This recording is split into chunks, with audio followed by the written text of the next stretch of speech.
नागपूर हिंसाचार प्रकरणाचं बांगलादेश कनेक्शन असल्याचा संशय आता पोलिसांना आहे। नागपूर घटनेचं बांगलादेशी नेमकं काय कनेक्शन आहे याचा पोलीस आता तपास करतात। नागपूर हिंसाचार प्रकरणात काही पोस्ट या बांगलादेशमधून आल्याची माहिती पोलिसांना मिळते।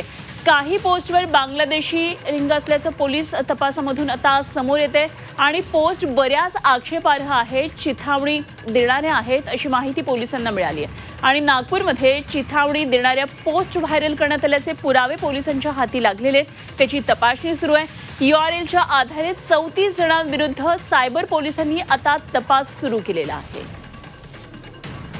किंवा सोशल मीडियावर असे मेसेजेस पाठवलेले आहे, फॉरवर्ड केलेले आहे, स्वतः रील्स वगैरे बनवलेली आहे, तर ते सगळ्यांवर आम्ही कारवाई करणार आहे।